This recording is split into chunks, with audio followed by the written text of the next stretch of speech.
Hello everyone and welcome back to another Marvel Champions video. Today I'm going to be discussing a few of the new hero packs that were announced at Gen Con. These are all up on the Hall of Heroes website, so there'll be a link to check that out in the description. So today we'll be looking at cards for Ant-Man, Wasp, Quicksilver, and Scarlet Witch. So we'll be starting off with Ant-Man here. Here is the alter ego side of Scott Lang. Has 3 recovery, he's a civilian, and has the ability Time to Unwind, which is a response. After you change to this form, heal 1 damage from Scott Lang. So you can potentially, if he's untapped, flip into Scott Lang form, heal a damage with this Time to Unwind ability, and then also exhaust him to recover an additional 3 damage, making it basically like a recovery of 4. That's providing that he is untapped when you flip from Ant-Man to Scott Lang. He has a hand size of 6 and 12 hit points. We're going to be moving into his first hero form. So Ant-Man has 2 hero forms. He has Tiny and Giant. This is the Tiny form, so he has 2 thwart, 1 attack, 2 defense. Hand size goes down to 5 here. He has the Avenger trait and the Tiny trait. And Puny Pest. As a response, after you change from his form, remove 1 threat from a scheme. So if you really need to get some additional threat removed, you can flip from Giant form to Tiny form to remove that threat, or flip from Scott Lang to Tiny form as well. It would have been interesting if they actually did 3 forms of Ant-Man, like having Tiny, Giant, and then regular size Ant-Man.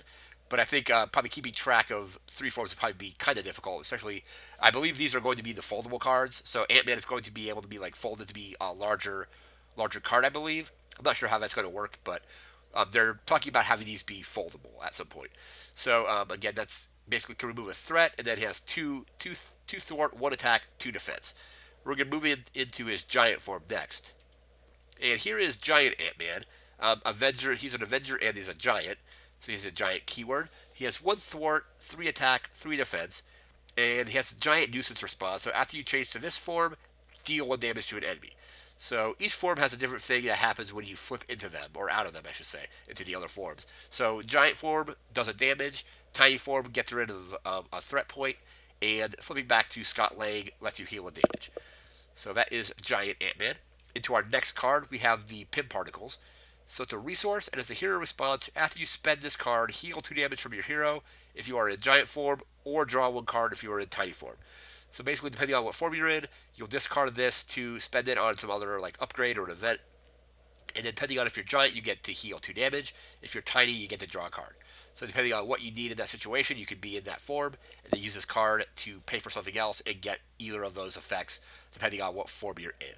So those are the Pim Particles. Into our next card, we have Team Building Exercise. This is a 2-cost support. It's not specific to Ant-Man, so it can go to other decks. But as a hero action, you can exhaust Team Building Exercise, play a card from your hand that shares a trait with your hero, reducing its cost by 1, or reducing its resource cost by 1. So if you're doing like an Avenger card, you can basically exhaust this. Let's say you're playing it on Ant-Man because he's an Avenger. You can basically play it on him and reduce his cost by 1.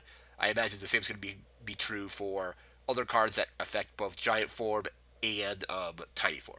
So that is Team Building Exercise. Those are all the cards specific to Ant-Man. We're going to move into a few cards from his Nemesis set, and we'll be right back with those. And we are back with Yellow Jacket. I am assuming this is Ant-Man's Nemesis card. So we have Yellow Jacket. He has 2 scheme, 2 attack, and 4 health. And I can't really tell what his abilities are, as they're covered by the tech theft scheme there. It looks like he has an upgrade or an attachment called Size Increase, which gives him +2 scheme, +2 attack. I'm not sure exactly. It looks like those have an asterisk next to them, so I'm not sure what those are going to do, or how they're going to get augmented with the asterisk. But that is Size Increase. And then finally, he has the Tech Theft Size Scheme. Comes in with 2 threat per player. Also has 3 boost icons on it. And looks like it's treat the printed text box of each tech player card as if it were blank. So kind of like any kind of like tech upgrades that are on your characters while this size scheme is in play are basically going to be useless. They're not like the text box will be blank, so you won't be able to really use those cards until you get rid of this size scheme. So that is everything from the Ant-Man deck that's at least been revealed so far. We're going to move into cards from the Wasp, and we'll be right back with that. And we are now looking at cards from the Wasp deck. So first up, we have Nadia Van Dyne. This is the alter ego form for the Wasp. So 3 recovery, hand size of 6, 11 hit points, has the Genius trait, and the Girl action, which is shuffle up to 2 cards with a printed mental resource from your discard pile into your deck. limit once per round. That could be a really cool way to kind of like recur cards that you really want to use again. Like let's say your deck is really low. Let's say you only have a few cards left in your deck. You can then use this ability to put two cards with that mental resource back in your deck, shuffle it up, and then kind of automatically guarantee that you're going to be drawing them again pretty soon. So if there's a card you really want to use again, let's say it's a card that does quite a bit of damage or removes a lot of threat, you can then shuffle it back in, go back to the end of your turn where you're going to draw cards, and then almost guarantee that you're going to get those cards back. So that is a pretty cool ability. We're going to now move into the Wasp's hero form. She has two hero forms just like Ant-Man, for a tiny form and a giant form. So first up, we have the Wasp. This is the tiny form, so Avenger and tiny. Hand size goes down from 5 to 5, so it was 6 in alter ego form and 5 in hero form. So he has 1 thwart, 1 attack, 2 defense, and then the small but mighty response. So after Wasp or an event you play defeats a minion or side scheme, deal 1 damage to the villain.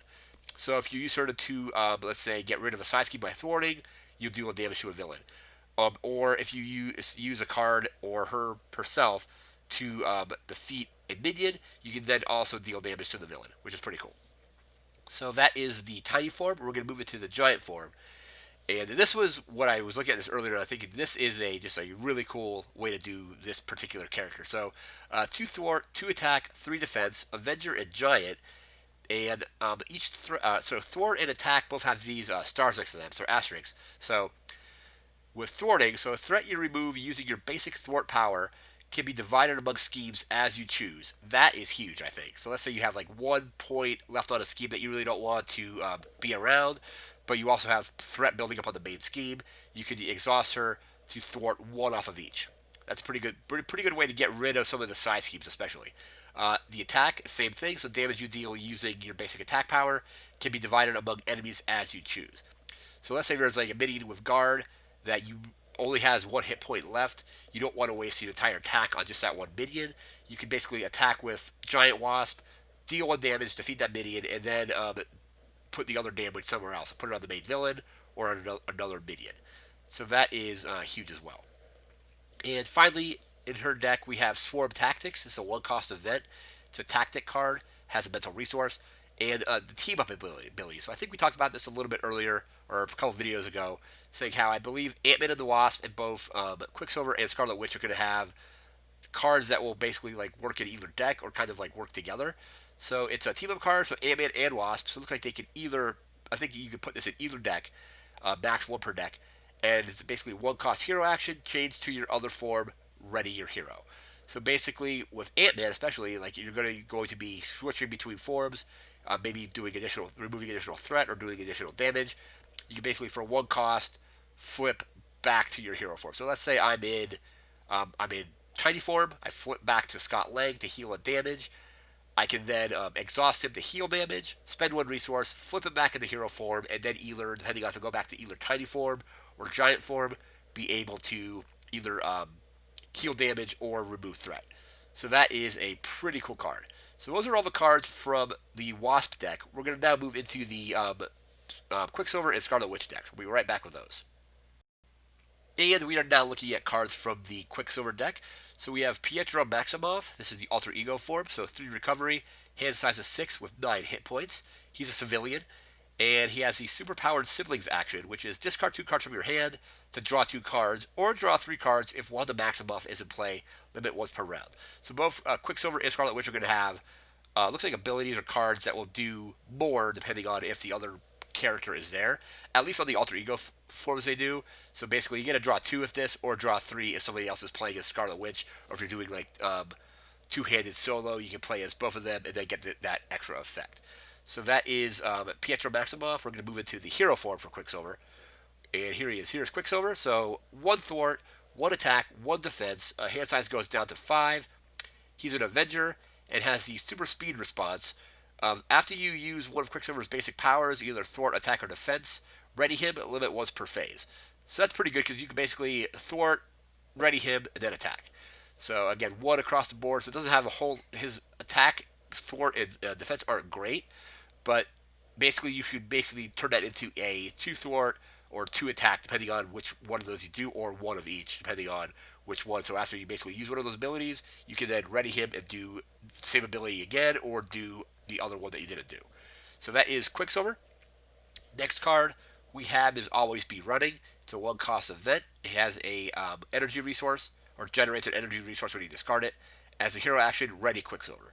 So basically, you could basically play this and then ready him. So you can basically attack. Let's say you can basically attack, untap with his ability, tap again to attack, and then play Always Running to ready him again. That's pretty good. Or this could also be really good, especially let's say you defended against an attack, or somehow like your character was exhausted. You can then, beginning your turn, where you normally wouldn't be able to use him at all since he was exhausted, you can spend that one resource and ready him. So that's pretty good. And finally, for the Quicksilver deck, we have Warlock. He's a 3-cost ally. Generates a physical resource when you discard it.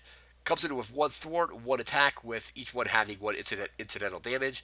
Comes in with 3 hit points, and is an action, or he's also an X Factor, I should say. X Factor trait there. As an action, spend a mental resource to heal up to 2 damage from Warlock. So that's pretty good. So you basically keep him around for a while, attacking or thwarting, and then just spend that kind of resource to heal up to 2 damage to him. So that is pretty good. We're going to now move into cards from the Scarlet Witch deck. We'll be right back with those. And finally, in today's video, we're going to be taking a look at the Scarlet Witch deck. Taking a look at Wanda Maximoff here, so the alter ego form for Scarlet Witch.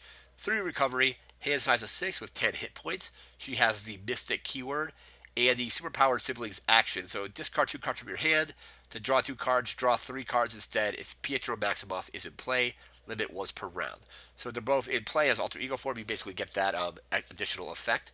That's pretty cool. So now we're going to move into the Scarlet Witch side of her card. So here we have Scarlet Witch. She's an Avenger and a Mystic. Her hand size goes down to 5. So 1 sticks goes to 5 in hero form. 2 thwart, 1 attack, 2 defense. And the Chaos Control Interrupt. So when boost icons on an encounter card will be counted, discard the top card of the encounter deck and count the number of boost icons on that card instead. Limit once per phase. So if a villain is doing an attack or a scheme, and they flip over a card with, like, let's say, 3 boost icons. For example, Hulk's Obligation has 3 boost icons on it. Let's say that gets flipped over. The Scarlet Witch player can say, we're not going to use that one, we're going to discard another card instead and count those symbols. So let's say a villain's attacking, let's say it attacks for 2, you flip over a 3 boost icons, you can then cancel those 3 boost icons basically, and then reveal another card, which will hopefully have less boost icons on it. So the villain's again attacking for 2, you then discard, or get rid of the first one, discard a second card, and count those icons. So let's say it's only 1, they're attacking for 3 instead of 5. Or potentially you're getting no boost icons if no boost icons are on the new card. So that is Scarlet Witch. We're going to move into our next card, which is the Hex Bolt. It's a 2-cost event, generates a mental resource. It's a spell and a superpower. And as a hero action, discard the top 3 cards of the encounter deck. For each card discarded this way that has boost icons on it equal to these numbers, you do that effect. So if it has no icons on it, it deals 2 damage to an enemy. If it has 1 icon on it, you remove 2 threat from the scheme. If it has 2 icons, you draw a card. If it has 3 or more icons, you place a status effect on a character. So basically, you're getting rid of 3 cards, and then counting for each card discarded. This way, you're adding boost icons equal to that. So I think it's not per card. I think it's total. For each card discarded this way that has boost icons on it equal to. So no, it's each card. So looks like it could be like if you discard 3 cards that are 0, you're going to be doing 6 damage. If you discard 3, you can remove a bunch of threat. I think I'm reading that correctly. I'm not exactly sure. So discard the top 3 cards in the counter deck for each card discarded this way that has boost icons on it equal to. So I think, again, it's per card, not total boost icons. But that could be really good because you're basically getting rid of 3 cards from the encounter deck that you hopefully, if you're playing well enough, you probably won't have to shuffle the encounter deck anyway. So you're getting rid of 3 cards and then either doing damage, removing threat, drawing cards, or giving a character a status icon. So that is pretty good. Next up, we have Ordering Chaos. This is a basic card. 1 cost event. It has team up, so Quicksilver and Scarlet Witch, I think, can both use this. As a hero interrupt, when a treachery card is revealed from the encounter deck, cancel its when revealed effect, then deal 2 damage to the villain. So that is pretty good there. Basically a way to cancel the effect and do damage. So those are all the cards that were revealed for those 4 decks. We looked at cards from Ant-Man, Wasp, Quicksilver, and Scarlet Witch. That's all for today. We'll come back. We'll be back again with future videos as more cards get revealed. Again, that's going to do it for this video. Remember to like, comment, share, and subscribe, and I'll see you next time. Thanks again for watching, and take care.